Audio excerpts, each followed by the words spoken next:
Hello, everyone. Good evening, good morning, good afternoon. This is me again, Mommy Janet, the face behind this page if you are new. And I am a digital business owner, full time mom. And yeah, I just want to do this short go live because I want to share how my day went. Um, I'm tired, super tired, but it's, fulfilling, super fulfilling.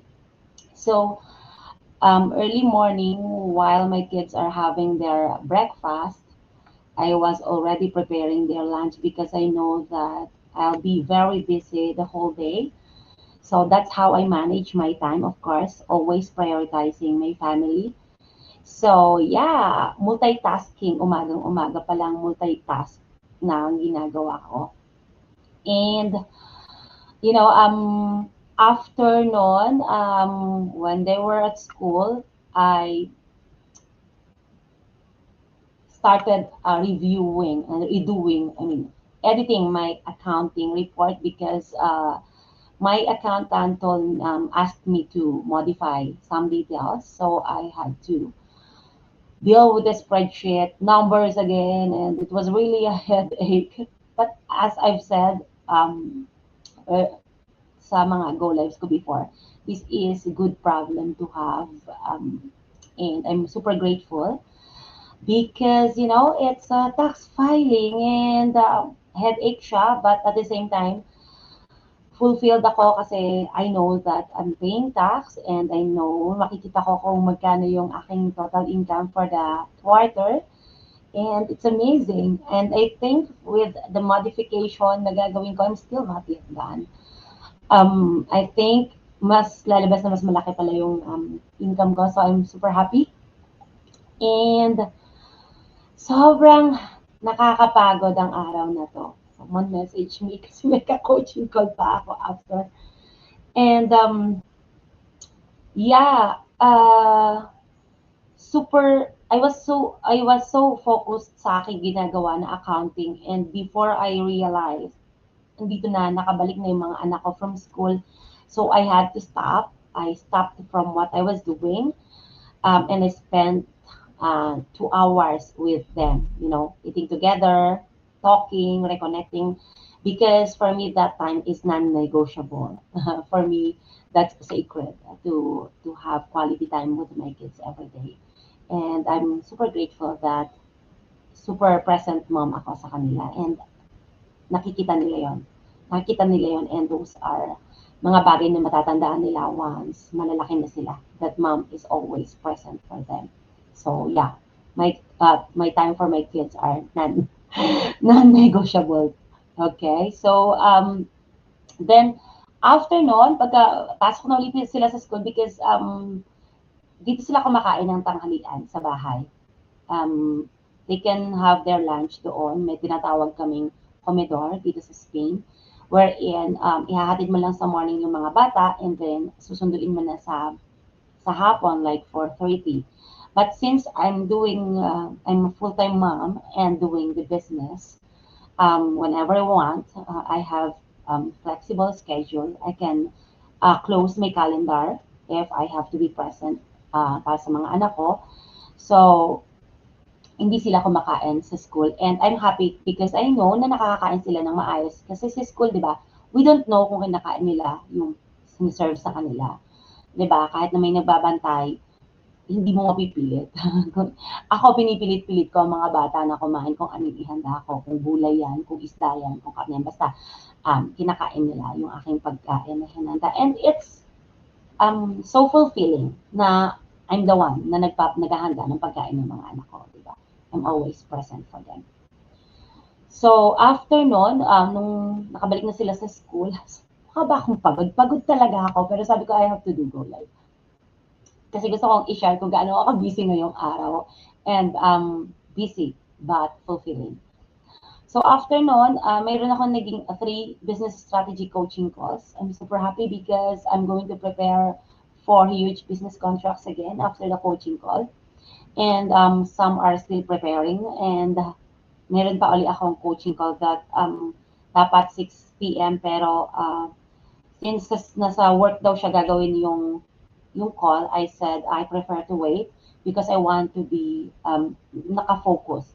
And she said, no, I can talk while I'm driving para hindi ka maghintay. And I said, no, I prefer na nasa bahay ka na kasi ayoko nagda-drive tas nag-uusap, di ba? Distraction yon. And safety first, always, di ba? I can wait. I can adjust my schedule for my business partners. I just don't want to do the call while they're driving. Kasi gusto ko nakafocus sila sa sa paligid, di ba? So yun. And on top of that, after free coaching calls, I was also invited na mag-guest sa isang live interview ng fellow business owner. She's also from Spain, pero I think south, medyo malayo sa amin. And she's from Ukraine. And it was amazing. It was amazing. And after that, di ba, may kwentuhan pa sa backstage after ng interview. So medyo nagtagal din. Pero it's amazing kasi makaka-relax ka pag nakikipagkwentuhan ka, di ba? So, yeah. Ngayon, after kong mag-go live, pakakainin ko naman ng dinner mga bata. Dahil handa ko na rin yung dinner nila. Naghanda ako ng dinner nila for 45 minutes. Soup lang siya with tawag namin dito fideos, maliit na thin na mga na pasta, tapos meron siyang meatballs, yun. Tapos meron din siyang zucchini. So yun yung dinner ng mga bata ngayon. So yeah, I'll make this go live short. Sabi ko, kakain na kami sabay-sabay. And after that, ano pa ba? Sobrang tiring talaga. Siguro, yung, ewan ko, pag napapagod ako yung mata ko, medyo ang hirap ng idilat. Pero, sobrang masaya. Tired, yes. I'm super tired, but fulfilled. Pero yung tired na hindi kagaya ng pagod ko nung, parang tired na na well compensated ka, di ba? Kasi, imagine, dun sa 4 business contracts na, nandito na yung computation ko. Naiahanda ako, more than 4,000 din yung income doon. Di ba? Amazing! Hindi kagaya nung patay-patay yung katawan ko dati sa trabaho, pero at the end of the month, kikita lang ako ng 1,000 or 1,200, di ba? Ito, di ba, one day, nag-seal ka ng 4 huge contracts, 4,000 plus. Amazing, di ba?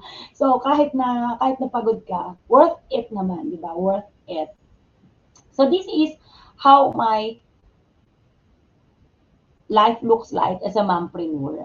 Always prioritizing my family, especially my kids, and at the same time, building a business legacy for them. So I'm really super consistent dito sa pag-show up sa aking business kasi alam kong para sa mga anak ko to, mamanahin nila tong business na to. So kung successful na yung binild ni Mami at everyday nakikita nila what I'm doing. And sometimes yung mga iba sa inyo familiar na they show up also during my go lives, nagjo-jump in sila, nakikikulit sila. And sometimes alam na nila yung mga linya ko. So they are being trained at a very young age. They know how they are going to run this business in the future, di ba? Hello everybody. Hello sa 4 million viewers. Thank you so much for tuning in. And yeah, just do this go live for 10 minutes. Normally, madaldal ako sa 30 minutes minimum sa akin madalas. But now, I'm super tired talaga. As you can see, talagang yung mata ko ay papikit na. Pero meron pa akong isang call after. Siguro mga 1 oras din yun yung gagawin ko. After dinner na. So, hinihintay ko siya na makauwi. Because I don't want na gawin yung go live, yung strategy call na nagda-drive. Diba? That's how I care for other people. At saka ayoko, gusto ko nakakonsentrate, gusto ko nakikinig na mabuti, gusto ko naiintindihan ko anong sinasabi ko. Although this is just a follow-up business strategy call. We had call na for an hour, a week ago. Tapos ngayon gusto ulit niyang mag-coaching call because she is ready and she's so pumped. She said, actually this was her message. Oh, may message ang mga teammates. Her message this morning was like, hello Janet, Are you available to talk again? Because I am on fire to start. Diba? I am on fire to start. So, I'm fired din ako, di ba? I'm super pumped din na mag-start siya ng kanyang business. So, if you are watching right now and you are dreaming of building a digital business, or maybe you are doing your digital business already, comment mompreneur. Hey, mabuhay yung mga mompreneur. Kudos to us, diba? Saludo. And if not hindi pa po kayo business owner, you may reach out to me and I can assist you on how you can start your own digital business wherein you can prioritize your family. You don't have to choose between your family and your job because you can do both. You can be rock star in both, diba? You can be present for your kids every single day while earning great.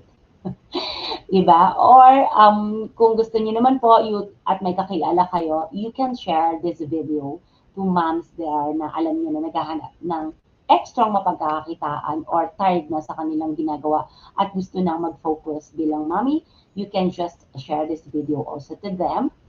And let's support each other po. Let's support each other and keep building the life that we want. Diba? And before I end this go live, I have this, saan ko nga ba makikita yan? Okay. So, for those of you who are business owners, and for those of you, kahit na hindi business owners na nagtatrabaho for your dreams, show up every single day, not because it's easy, but because your dreams deserve consistency. It's amazing message, di po ba? Show up every day, not because it's easy, but because your dreams deserve consistency, di ba? And that's what I do. I show up every single day for my business. Even during Saturday and Sunday, which is family day and Tuesday, I still show up. I still post. I still talk to my business partners, but very minimal. Kumbaga, 5% ng effort ko every day, yung normal na day ko, only 5% ang ginagawa ko during weekends because of course, I also have to rest. I also have to spend quality time because, walang pasok ang mga bata. So, din yung aming movie marathon, nakakain sa labas, maglalaro sa labas dyan sa baba, or aalis, ganyan. Diba? Pupunta sa church pag Sunday, tapos kakain sa labas, mga ganun. So, that's really important for me. And also, diba, sa mga business owners or sa mga nagtatrabaho, we have to have our me time also, diba? Me time, diba? So, maybe, ngayon, 19. So, sa 23, meron akong me time. Di ba? Nakaschedule na akong me time. I will pamper myself. Di ba? Yeah. And hello sa aking mga viewers. Kay Alex, ito. Kay Sis Jusiel, kay Ining Ade, hello. And kay Marge. Oh, dito na kayo. Punta na kayo sa bahay. Let's eat our house. Let's eat our house. So yun, that's my message to all of you. And, oo nga pala, di ba? Some of you are praying, oh God, give me opportunity po para magbago yung takbo ng buhay namin. We keep on praying. Pero hindi tayo nag-take action. Remember po that opportunities don't change lives. Our decisions do. Diba? It is our decision. Laging nag-shop, maraming mga opportunities tayong napapalampas malamang, pero hindi tayo nag-take action because we don't decide na mag-move forward. We don't decide to take risk. We don't decide to step outside of our comfort zone, and that will keep us stagnant. Kung nasaan man tayo, dyan lang tayo, di ba? And if you're not happy with your situation right now, change it. Change it because nothing will happen. Kung hindi mo babaguhin yung ginagawa mo everyday, di ba? O mag-15 minutes na ako. So, for free info session po, if you are not yet a business owner, you may visit my business website, which is janetarnold.com. And you may also reach out to me through WhatsApp. My number is 34-611-247-107. Magpakilala po kayo muna or mag-voice message po kayo because I am really not answering cost right away unless may prior conversation na tayo. Why? Because we are in social media, we are online, and hindi lahat ng tao online ay mabubuti. We are aware of that. So, ayoko sumagot ng call tapos may makikita akong hindi ka aya-aya. So, if you want, you can message me, "Hi, Miss Janet, I'm interested in sa business mo," and then magre-reply ako because I want to make sure that you're really interested in the business at hindi mo lang ako pinapasakay para sagutin yung call mo. Mag-voice message ako, and also, I would recommend you like, just mag-hi ka, hi, hello sa akin so that I can hear your voice. And that, after that, we can talk. Diba? That is for security purposes. Diba? Hindi po kasi ako naghahanap ng boyfriend. Marami kasi mga tumatawag-tawag, di ba? But I have to have my WhatsApp for my business. So, lagi yung sinasabi, pag may tumatawag na, "Hey, I find you so beautiful, cha-cha-cha." Yeah, and I'm happy. I'm not looking for love life. O, di ba? Diretsahan, because this number is for business purposes only. I'm not looking for anyone, di ba? I'm happy with my life. Nanay na ako. Hindi ko naghahanap. So, yun lang po. If you want to message me, nandyan po yung aking number. Po akong business website wherein you just have to put your name and email address, and then there's a checkbox po.